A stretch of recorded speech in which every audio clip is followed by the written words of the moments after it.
থাকবে না, কেউ থাকবে না। এখন তোরা তিনটা মিলা ঘর পরিষ্কার করবি। আসতে পারি? হ্যাঁ, আসতে পারি মানে আপনি বাড়ির ভিতরে কেন, আপনি চাইলে আমার মনের ভিতরে আসতে পারেন। ওকে, দ্বিতীয় প্রশ্ন চলে যাই আমরা। যদি এই প্রশ্নের উত্তর আমরা পেয়ে গেছি, ঈদের দিন কিভাবে কাটে এটা একটু অন্যভাবে জিজ্ঞেস করবো। এবার ঈদের পরের দিন কিভাবে কাটে? ঈদের পরের দিনও সেম।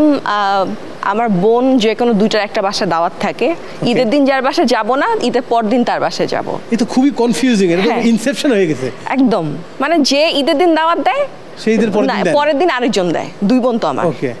আর তারপর আমার একটা কাজিন আছে, ফুপাতো বোন, ওর বাসায় যাই, সেখানে আমার ফুপু থাকে বা আরেক ফুপাতো বোন থাকে, ওখানে ওদের সাথে দেখা হয়। ওই দিন হয়তো রাত্রে আমার ফ্রেন্ডদের সাথে দেখা হয়। এই যে আমি ঈদের পরের দিনের কথা বললাম, যে ঈদের দিন এক বোন দাওয়াত দেয়, ঈদের পরের দিন অন্য বোন দাওয়াত দেয়, এই দুই দিনের মধ্যে কোনোদিন আপনি দাওয়াত দেন না? আমি তো আমার মার বাসায় থাকি, আমার দাওয়াত দিতে হয় না। দাওয়াত দিতে হয় না? আমি দুধ ভাত বাসার। মানে আপনার ওনারা আপনাকে গণায় ধরে না, নাকি আপনি মানে কোনো মতে বাঁচে গেলে? আমাকে লিটারালি গণায় ধরে না। আমার বড় বোন আমার 16 বছরের বড়, আমার মেজো বোন আমার 12 বছরের বড়। তো ওরা আমাকে কি গুনবে আর? বাহ, তাও ভালো, আপনার দুটো বোন আছে, আমি তো বোনলেস, মানে আমরা 3 ভাই। হ্যাঁ, জানি আমি। ওকে, ঈদের দিন নতুন জামা পরে সবার আগে কার সামনে যান? আয়না, বন্ধু বান্ধব, মা, নাকি ক্যামেরা? আয়না, কারণ রেডি তো হতে হয় আয়নার সামনে। আচ্ছা, তারপরে হচ্ছে একটা সেলফি তুলে হচ্ছে পোস্ট। ওকে, তারপর আম্মার কাছে। ঈদের দিন 4টি সেলফি তুলে গিনেস বুকে রেকর্ড করলেন শবনম ফারিয়া, এরকম যেটা নিউজ আসে, সেই নিউজের নিচে আপনি কি কমেন্ট করবেন? কোনো কমেন্ট করব না। এখন পর্যন্ত আমাকে নিয়ে করা হয় নাই, এরকম নিউজের খুবই অভাব। হ্যাঁ, আমরাও চিন্তা করতেছি যে আজকে এই শোটা করার পরে একটা নিউজ হবেই, হ্যাঁ, যে শবনম ফারিয়া হাউস নাম্বার 14 গেছেন কিন্তু কোনো নিউজ হয়নি, এই নিয়ে একটা নিউজ। এটা হতে পারে, অসম্ভবের কিছু নাই। মানে এত নিউজ হয়, নিউজ হইতে তো আপনার কাছে মাঝে মাঝে কি মনে হয় নিজেকে, মানে আপনি নিজে এটা নিউজ পেপার? আমি ভেবেছি আমি একটা সিস্টেম খুলবো, যে আমাকে নিয়ে কোনো নিউজ হলে যে ওরা টাকাটা পায়, ওটা থেকে একটা পার্সেন্টেজ আমাকে রয়্যালিটি। মানে এত নিউজ হয় তো আমার কোনো লাভ হচ্ছে না, বরঞ্চ এটা আমি আরো এম্বারেসড ফিল করি, বিব্রত হই। তার থেকে বরঞ্চ আমাকে একটু পার্সেন্টেজ দিলে, কোলাপ করে নিলে ভালো হয়, যে বাবা তোমরা নিউজ করো, ওখানে মানে রোমাঞ্চকর কমেন্ট করে করে আমি এটা আর হাইপ বাড়িয়ে দেব, কিন্তু আমাকে একটু পার্সেন্টেজ দিতে হবে। আচ্ছা, এই যে যদি আমার এই শোয়ের পরে আপনি এই অফারটা পান যে নিউজ হবে আপু, আপনি পার্সেন্টেজও পাবেন, যেহেতু এটা 420 হাউস থেকে পেয়েছেন, সেটা হাউসে কিছু কমিশন দিয়ে দেন, আপনার একটু দিলেই হবে, কোনো সমস্যা নেই। ওকে, পরবর্তী প্রশ্ন চলে যাই। যেরকম ভাবে বাচ্চারা ঈদের আগে সেমাই রান্নার জন্য অপেক্ষা করে, সেরকম ভাবে আপনি কি ঈদের নাটকের জন্য অপেক্ষা করেন, নাকি অন্য কিছুর জন্য অপেক্ষা করেন? না, আমি ছুটির জন্য ঘুমাতে পারবো, রেস্ট নিতে পারবো, ওটার জন্য অপেক্ষা করি। মানে নিজের কাজগুলো দেখার অপেক্ষা করেন না? না, আমি কখনোই আমার কাজ ওভাবে দেখতাম না। কারণ আমার একটা জিনিস আছে শাওন ভাই, সেটা হচ্ছে আমি যখন টিভির পর্দায় আমাকে দেখি, আমার মনে হয় এটা আরেকজন মানুষ।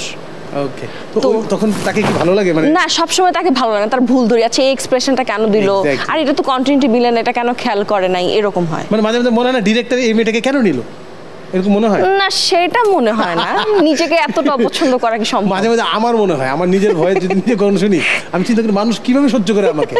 যাকে তারপর আপনারা সহ্য করে আমাকে আছেন, তার জন্য ধন্যবাদ। যেটা বলছিলাম যে ঈদের নাটক, কোনো নাটকই কি দেখা হয় না?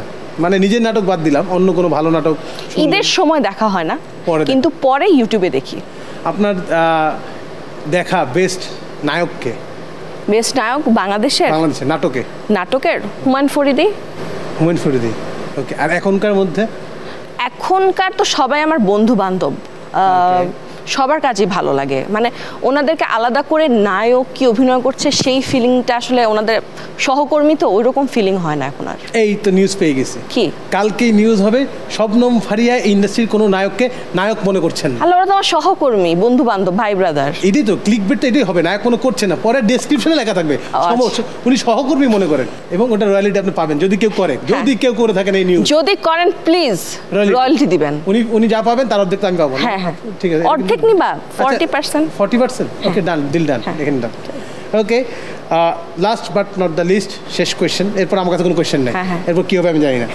ঈদের দিন থাকে না আশেপাশে বিরক্তিকর কিছু অতিথি, যারা বাসায় এসে বিরক্ত করে, মানে ঈদের দিন আসলে তো আরও বিরক্ত লাগে, তো এরকম কোনো অতিথিকে আপনার আশেপাশে আছে যারা আসলে আপনি বিরক্ত হন, তারা আসলে কেমন লাগে আপনার?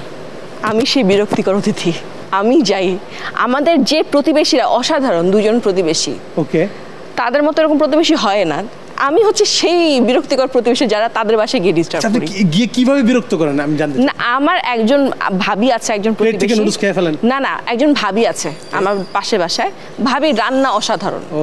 ভাবি যাই রান্না করে ভাবি আমার জন্য পাঠায়। আমি মাঝে মাঝে যদি ভালো লাগে ফোন দিয়ে বলি ভাবিটা অনেক ভালো ছিল, একটু পাঠায়। লিটারালি এরকম করি। মানে ভাবি ওদিক থেকে অনেক ভালো শোনার পরে ভাবে আর নাই রে। একদম এরকম হয়। আসলে এরকম হয় না? বললাম ভাবি পায়েসটা এত ভালো ছিল, বলে ভাবি তৃপ্তি পায়েস তো শেষ আর নাই, এরকম আর কি। এই পায়েস ছাড়া আর কি কোনোদিন কি আপনার বাড়ি থেকে কিছু যায়? হ্যাঁ, আমার মা পাঠায়। মানে আমাদের যে দুই নেইবার তারা হচ্ছে আমাদের পরিবার থেকে আত্মীয়র থেকেও বেশি কাছের। তো আমার মাও তাদের জন্য পাঠায়, তারা আবার আমার জন্য পাঠায়। আমি তাদের জন্য পাঠাই না, আম্মু পাঠায়। আমার বাসায় মাঝে মাঝে আসে, ওই যে পাশের বাসা থেকে লোক আসে। একবার আসছিল তো চিনি নিতে আসছিল, এক বাটি নিয়ে আসছে। আমি এক বাটি চিনি নিতে পারবো না, পরবর্তী তাহলে 2 চামচ দেন। পরে আমি ওকে 2 চামচ চিনি দিয়েছি, তারপর সে রাগ করছে কারণ আমি কাঁটা চামচ দিয়ে দিয়েছিলাম। আমি ওই লেভেলের কিপটা। তারপর আপনি বাসায় কি ব্যাপার শাওন সাহেব? মানে যে ব্যাপারে কথা বলছিলাম আমরা, সেরকমই একজন আসছে, আপনাকে আমি ডিরেক্টলি না বলি। আরে রেজা সাহেব যে। শাওন সাহেব, হ্যাঁ, ঈদ মানেন যে আনন্দ ভাগাভাগি, এটা মনে হয় আপনি ভুলে গেছেন। আপনার বাসায় ফারিয়া ম্যাডাম আসছে, এই আনন্দে তো আপনি একাই ভাগ বসাইছেন। ম্যাডাম আমি আপনাকে বলে দিই, ইনি হচ্ছেন আমাদের রেজা সাহেব, আমাদের প্রতিবেশী। ওনার চরিত্র 99% ভালো, খালি 1% সুন্দরী মেয়ে দেখলে তার মাথা ঠিক থাকে। ম্যাডাম, সুন্দরকে সুন্দর বলবো, খারাপকে খারাপ বলবো, আর মোটুকে মোটু বলবো, এটাই তো স্বাভাবিক নাকি? এক্সকিউজ মি, আপনি কি আমাকে কিছু বললেন? না, আপনাকে কি বলবো, আপনি তো ভাই একটু খালি জুম মুডে আছেন আর কি।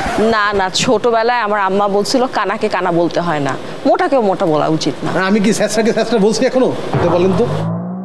সেটা তো দেখতেই পাচ্ছি, ঈদের দিন ম্যাডাম আসছে, কিছু না খাওয়ায় বসায় রাখছেন, আপনি ভাই খাইস্টাই রয়ে গেলেন।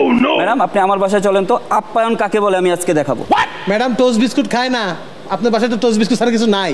আপনি কিন্তু ম্যাডামের সামনে আমাকে ইনসাল্ট করলেন। আপনি কিভাবে ভাবলেন ঈদের দিন আমি আজকে ম্যাডামকে টোস্ট বিস্কুট খাওয়াবো?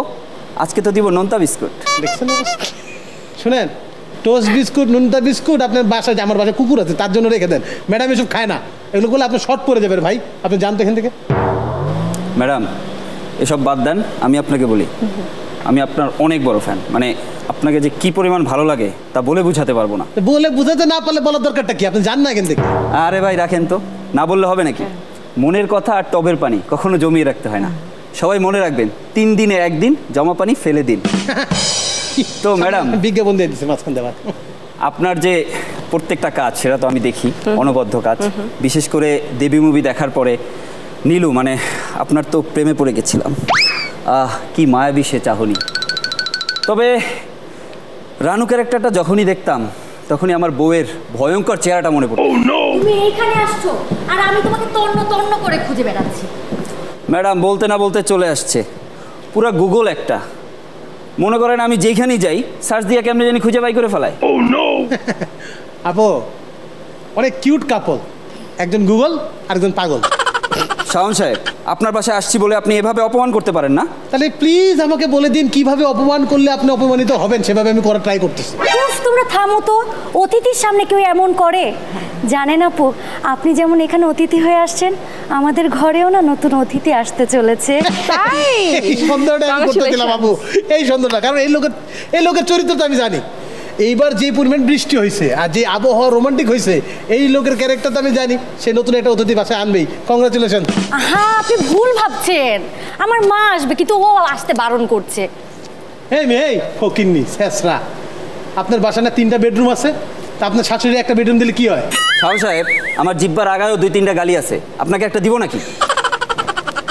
ম্যাডাম দেখছেন, মানে শাশুড়ি আসলে 4টা পয়সা খরচ হইব, তো এর জন্য আসতে মানা করতেছে। কত বড় ফকিন্নি সে, আবার আপনারা নাকি টোস্ট বিস্কুট খাওয়াবো। না নোনতা বিস্কুট। নোনতা বিস্কুট আরো যেটা আসে। ম্যাডাম আসলে এরকম কিছু না, এই গত মাসেও তো আমার শালি এসে পুরো 7 দিন থেকে গেছে। কই, আমি তো কিছু বললাম না? আগেই বলছিলাম 99% ভালো। ওই যে শালিটা সুন্দরী তো, ওখানেই মাথাটা নষ্ট হয়েছে। এই বাসায় আর এক মুহূর্ত না। ম্যাডাম আপনি আমার সাথে চলেন তো। এই যে ম্যাডাম, তুমি কারে বললা? ম্যাডাম তো আইছে রিক্সায়। হ্যাঁ, শুধু কি তাই, রিক্সা ভাড়া বলতো দেয় নাই, সে কইছে চল আপনাকে আগে দিয়েছে, তাহলে আবার ওই পাগলাগুলো আসলে আপনাকে জ্বালায় মেরে ফেলেন।